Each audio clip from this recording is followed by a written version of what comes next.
Bonjour N'Golo, Bertrand Latour, la chaîne Équipe. Quelles sont les consignes qui vous ont été données sur le premier, sur le deuxième match par Didier Deschamps, et notamment que change l'intégration d'Aurélien Tchouaméni par rapport aux tâches qui vous sont demandées? Merci. Bonjour. Non, je pense que c'était principalement de la complémentarité. Le premier match, c'était plus protéger la défense de l'équipe, c'est-à-dire rester devant la défense. Et le deuxième match, c'était avec un peu plus de liberté, avec Aurélien qui était plus bas pour faire le jeu. Et je pense que l'atout principal, c'était la complémentarité. Mais un peu plus défensif au premier match, un peu plus de liberté sur le second match. Ça, c'est le coach qui décidera, on ne sait pas encore.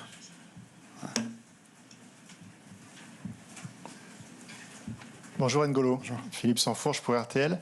On sait qu'un des sujets importants depuis ces deux premiers matchs, c'est le manque d'efficacité devant le but, que de manière concomitante, il y a l'absence de Kylian Mbappé. En quoi est-ce que son retour peut apporter à l'équipe de France, du fait évidemment de sa qualité à lui, mais aussi la confiance qu'il diffuse aux autres joueurs, aux attaquants qui l'entourent? Non, je pense qu'on connaît tous les qualités de finisseur de Kylian. Après, je pense que un des faits rassurants, c'est qu'on a eu pas mal d'occasions quand même lors du deuxième match. Et avec le retour de Kylian, je pense que ça peut nous aider à marquer et à gagner les matchs. Mais c'est sûr que c'est un gros plus d'avoir Kylian de retour.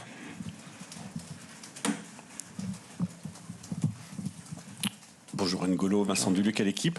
Tu as été élu homme du match au premier match, élu homme du match au deuxième match. Tes coéquipiers n'ont pas arrêté de te porter au nu. Comment tu vis ce début de tournoi après 2 années d'absence? Non, franchement, c'est savoureux. Ça fait plaisir de retrouver le maillot, les supporters, la compétition, de recevoir pas mal d'éloges et de soutien. Mais la compétition est encore longue. On est qu'en phase de groupe. Et voilà, faut pas trop écouter, continuer le travail, être ensemble le plus fort possible pour réaliser la meilleure compétition.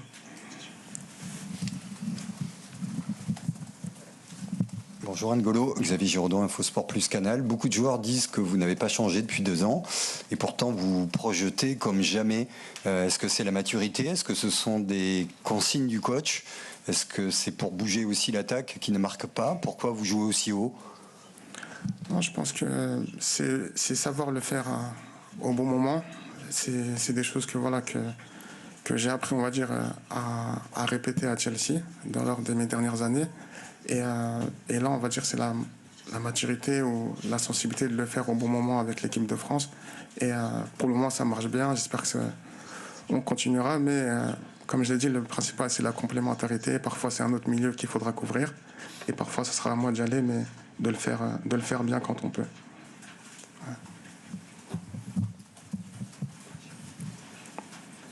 Bonjour N'Golo, Fabrice Hawkins, RMC Sport. L'une des interrogations avant cette compétition portait sur votre capacité à enchaîner les matchs.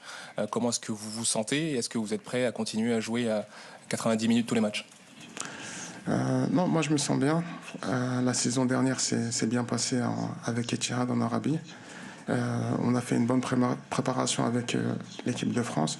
Et pour le moment, je me sens bien. J'espère que ça continuera. Et dans tous les cas, voilà, il y a les joueurs qu'il faut pour me remplacer si jamais il y a un problème. Mais j'ai envie de continuer et de donner le maximum.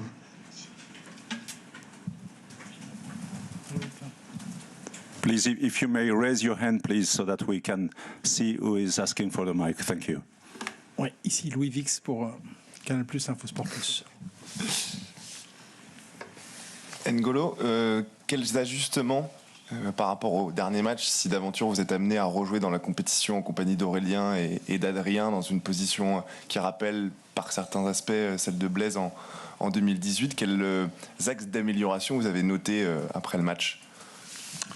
Non, je pense qu'il y a eu beaucoup de bonnes choses, notamment sur les sorties de balles, la possession, avoir le ballon dans le camp adverse. Le pressing, il a été bon à pas mal de moments, on les a gênés, on a empêché leur sortie de balle. Je pense qu'on peut toujours améliorer ces 2 aspects-là et je ne sais pas sous quel système encore le coach décidera qu'on joue demain, mais je pense que c'est des aspects qu'on peut retenir et améliorer pour être dans la même dynamique que le dernier match. Bonjour N'Golo, Adrien Chantegrelet du Parisien, ici, à gauche. Tu es désormais le 3e joueur le plus expérimenté de cette équipe de France et via ta performance, tu deviens un vrai leader. Est-ce que dans la vie de groupe, auprès des jeunes, tu estimes avoir un rôle de grand frère ou de leader? Est-ce que tu donnes des conseils à certains jeunes, comme on pense à Warren ou à des joueurs comme Bradley ou des joueurs comme ça? Merci. Franchement, c'est des choses qui se font naturellement par le fait de jouer ensemble, de vouloir gagner les entraînements ensemble, de s'adapter sur le terrain, de donner les conseils pour gagner les entraînements. Et après, je pense que c'est des choses comme moi j'ai apprises auprès de joueurs plus expérimentés. Parfois, juste en jouant ensemble, on apprend. Et quand je peux transmettre sur le terrain, c'est ce que je fais.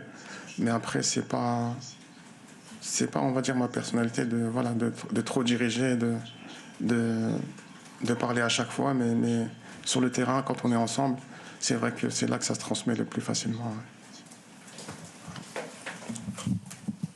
Bonjour N'Golo, Baptiste Després, Le Figaro. Quand vous voyez l'ambiance dans les tribunes ou l'intensité sur le terrain, est-ce que ça vous donne envie de finir votre carrière en Europe?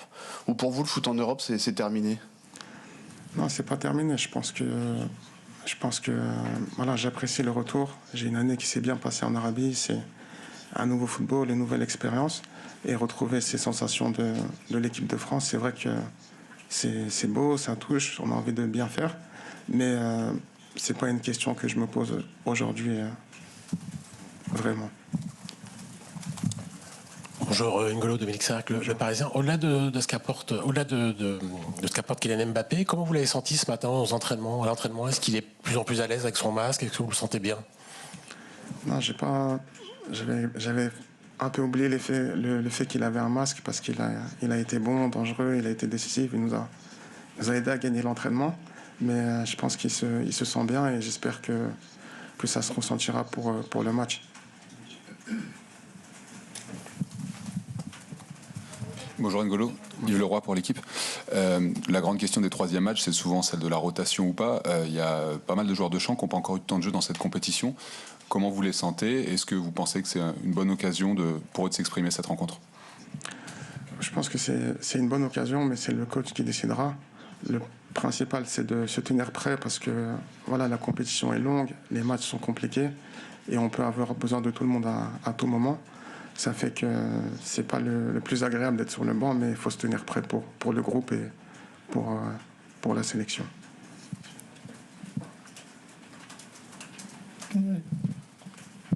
Oui, ici. Grégory Schneider, Libération.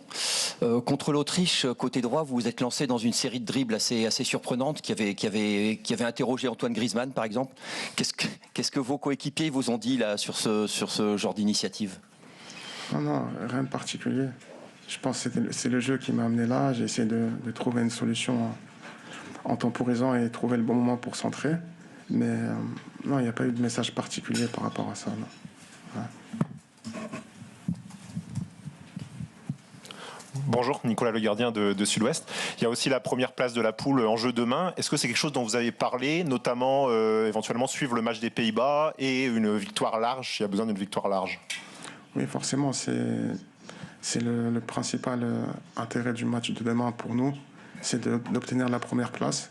Et c'est vrai que la Pologne, c'était un adversaire qui a mis en difficulté, que ce soit l'Autriche ou les Pays-Bas. Donc on s'attend à un match compliqué quand même demain. Mais notre volonté, c'est d'obtenir la première place et ça peut passer par une victoire, mais plus qu'une victoire et marquer le plus de buts possible. Donc c'est nos intentions et on espère que ça passera demain. Voilà, on va prendre une dernière question avec Jérémy Moreau de M6. Bonjour N'Golo, Jérémy Moreau pour M6. Est-ce qu'au-delà d'aller chercher la première place, ce match contre la Pologne, ça peut aussi vous rassurer offensivement, parce que vous parliez d'aller chercher une victoire la plus large possible? Oui, c'est sûr. C'est sûr. Le principal, c'est d'obtenir la première place, de gagner, de se rassurer déjà en gagnant, en marquant.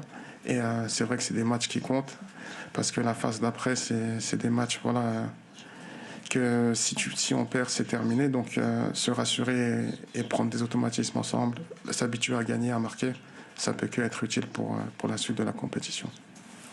Merci NG. On va enchaîner dans 1 ou 2 minutes avec Didier Deschamps. Okay, merci.